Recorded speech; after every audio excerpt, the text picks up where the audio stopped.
You ready for a little factor cap? All right, yeah, let's get into it. All right. Question number one. Alex Leatherwood got his first playing time this season, filling in for a hobbled Riley Reef after he was injured against Green Bay. He actually rotated in and out and had good protection on Fields' dropback. So I ask you, factor cap, the Chicago Bears should start Leatherwood the rest of the year to see if he can be the answer at right tackle. I That's big facts. What was the point of even getting him? Um, Exactly. we have to put him out there somewhere. One of the tackles, that's just a spot. Braxton Jones, I feel like has at least deserved. He can play the rest of the year out. He's shown that if we need him to play left tackle again, he could. You know, I Um, was kind of wrong about Braxton Jones because I was saying maybe he's not the answer, but he's continuously he gets better improved again. I week in and watched week him. out. I watched the O line a lot. I pay attention, and like I said, I have really said nothing negative about Braxton Jones because I never thought he was the problem. I don't think the pressure for Justin Jones has not been coming off the edge. Like they're lit. It's like a fucking free run up the middle, and it's just disgusting. But I think Braxton Jones was a great pick by polls. He looks like he's turned out very well. Telvin Jenkins was doing very good at guard. That was a good transition for him. And like I said, Riley Reef is a good plug-in. But I want Alex Leatherwood. The Raiders are just terrible. So I mean, the kid might not suck. He must just not fit into that culture. I mean, he went to Bama, played there for many years. He was a first-round draft pick. He's a big fucking guy. Oh, he's huge. Yeah, I want to see him out there. Absolutely. Again, I agree I think we're in 1000%. the point like with Velus Jones. These guys need to be out there. We need to know if we're cutting you or not. Yeah, I mean Riley Reef. You know what I mean? We only signed him to a 1 year deal, right? So it's like Yeah. he's gone. No, I think it's two. Two. Maybe again, it's fine. Fine, you be a mentor, the backup, whatever. But we need Exactly. to Yeah. know if The Leatherwood mentor is role, right. you need that. All right. Question number two. Fans are already looking forward to the offseason. There's been talks about contracts moving forward. With the allotted cap space that the Bears have next offseason, I asked Factor Cap, the Chicago Bears should consider using some of that cap space for contract extensions for Darnell Mooney and Cole Kmet. Uh, I'll say fact on Komet. I'll say cap on Mooney. Um, I do like him. He's okay, but I don't really see anything special. He's already missed a year, so if he's wanting some kind of real money, I think we just roll the dice and get in where we fit in. He's a number two at best, really a number three, and we really just can't pay people to be paying him. But Komet, I think, has earned it. He's shown he's gotten better every year. He seemed this year he's getting better every game. His blocking is already what we need it to be, and he's building connection with Justin, so we can't get rid of him. I would agree with you 1000% on exactly your assessment because Darnell Mooney, like you said, if he's asking for anything over 10, it's just not worth it. No way. No But way. Cole Kmet, tight ends are a very hard thing to find. A consistent tight end. Yeah, If you take a look around the a real league, one. yeah, you've maybe got four or five consistent. Fryermuth from Pittsburgh, Kelsey from Kansas City, Kittle from San Francisco, and then I'm kind of drawing a blank on the. You know what I'm saying? It's kind of hard to All the find rest of them are that really guy. just like receivers. Hawkinson, Yeah, Hawkinson, he's okay. I Hawkinson's mean, he's a dude. No, Hawkinson's probably he's gonna be up there. After Kelsey hangs it up, I think it'll be Kittle and Hawkinson as the two best tight ends in the league because he's a freak, dude. He's gonna be good. And Fryermuth from Pittsburgh is pretty good too, man. He can do it all. Like he's a really good I like blocker. Fryermuth. I think he's similar. He's like Komet a lot, where the big body. A little bit bigger than Komet Yeah, I though. think he's 6'7", something like Yeah, that. but Mooney, I like the kid, but yeah, if he wants 10 million, then I mean Yeah, he ain't I worth just 10. I don't want to We're overpay basically gonna have to for pay Claypool in a year, so it's like we can't pay yeah, I him. don't want to overpay for a mediocre receiver. And who knows, maybe they don't pay Claypool because if he doesn't show anything next year, Yeah. cut him. It's done. All right, number three. Justin Fields threw for 250 yards on 20 of 25 passing with 74 rushing yards, one touchdowns, and two interceptions. The one pick was not his fault as ESB ran a terrible route, but for the most part, he looked good throwing the ball. So I asked Factor Cap, this was exactly what you needed to see from Justin Fields to show he can throw the football to be a complete quarterback. That, like I said earlier, is big facts. I think he shut up a lot of the haters. I think a lot of people were doing the whole he's a black quarterback who runs, he can't throw bullshit. And it's just like I said, it was just a BS argument. He is not Lamar Jackson. He wasn't a Heisman candidate in college for running. And it was a really good game where he showed he can make all these throws when these guys get open for him. There are some throws he needs to make when, you know what I mean, and some better anticipatory throws. I really see Justin as like I I hope he doesn't get hurt because you remember when RG3 came in the league and he was that dual threat that ran when he needed to, but they just ran him too much, but he could throw the Yeah. football like a motherfucker. I If he can start taking on that career trajectory that RG3 had, because RG3 was a great quarterback I before mean, he he was got rookie hurt. of the year. I You think know a what I'm saying? better example because he got hurt. I think the great example is Josh Allen. Like, I think Justin Fields has a lot of those qualities. Uh, Live legs, good arm, a winner, and I think he's on a trajectory that Josh Allen is on. If the polls and the McCaskies or whoever's making these decisions, who's that other guy, Ted Phillips, Yeah, Ted Phillips, that whoever fucking the jerk fuck off. is making these decisions behind the scene, open up their pocketbooks. We finally got our quarterback.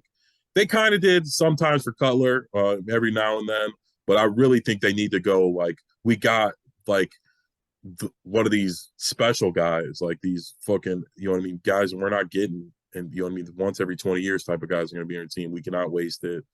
Um, and yeah, like I said, it's just really, I wanted to see that, Justin. Like we talked about it last week. Yes, we Like I did. said, a lot of drop back passes, less design runs, and I think he was doing that, being quick and decisive. He didn't take any sacks. The line held up, but like I said, I think that's a lot of him protecting himself too, and he has to realize that not all of them are his fault, but I'd say 40 to 50% of the sacks were, I won't say his fault, but it's because he held the ball too long. Throw it away.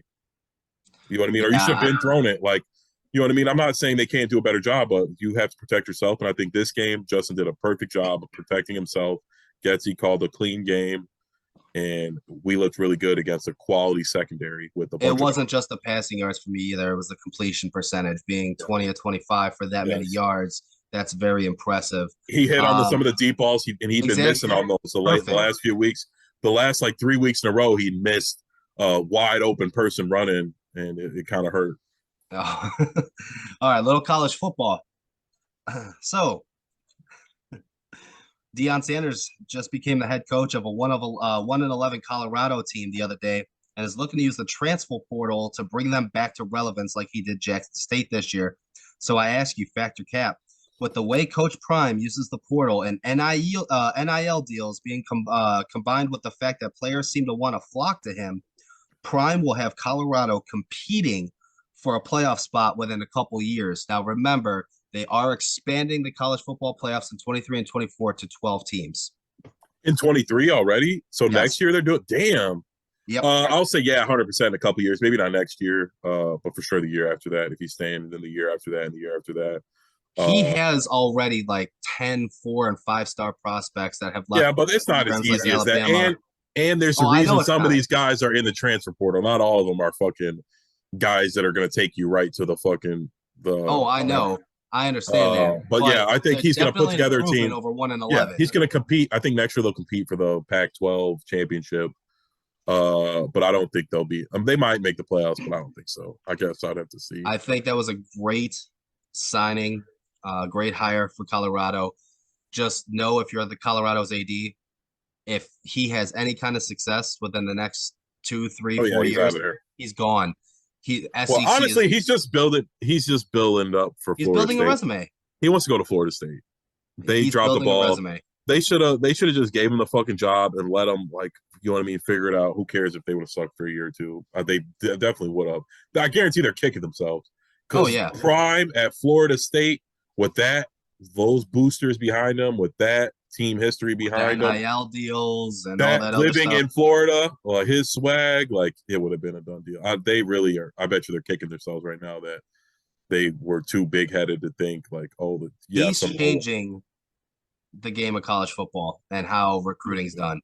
I don't know 1,000. about that. I think he's doing it the same way as everybody else. I just think it's a bigger deal because he talks his shit. Nick Saban's been taking people with them and being all type of shit. Like Brian Kelly fucking Lincoln Riley just left Oklahoma, took Caleb Williams, literally just did the same thing except for it wasn't his son. Like it's literally the same shit. Like so, it's not like he's doing something these guys aren't doing.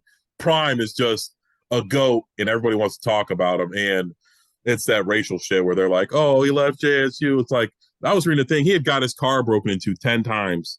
They broke during one of the games. I saw this press conference while during one of the games, the locker room got broken into and somebody stole his wallet.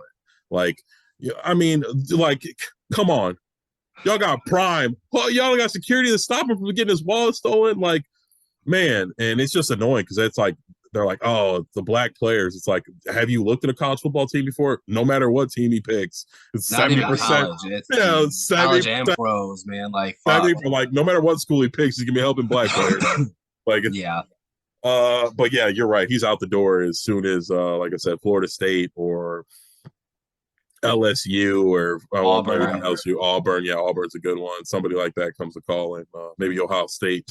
they might be looking for a new. Well, I mean, there's been talk that if Ryan Day loses again to Michigan, Oh yeah, he loses. If they get mollywopped in this game, he is on the hot seat. If they don't put up a fight against Georgia, I think he's in trouble. All right, last one. Baseball. The Chicago Cubs have been very active on the hot stove so far. So signing Cody Bellinger to a 1-year deal, amongst others, just being active with free agents in general. While the They got a pitcher today. While the Southsiders have only completed the deal for Clevenger so far this offseason. So I asked Factor Cap, the Chicago Cubs will be the more competitive baseball team this year. That's Cap. I mean, there's things we need to do, but we still have a lot of talent on our team. I don't think we're at the point where we need to be. We do. I think we need another pitcher, and I guess maybe another left-handed bat. But as a diehard Stocks fan, I'm not liking what I'm hearing. Only because from my standpoint and from what I've understood so far this offseason, they're even talking about trading Liam Hendricks. They're saying Liam Hendricks is available, and he's your best bullpen guy. You don't have a bullpen.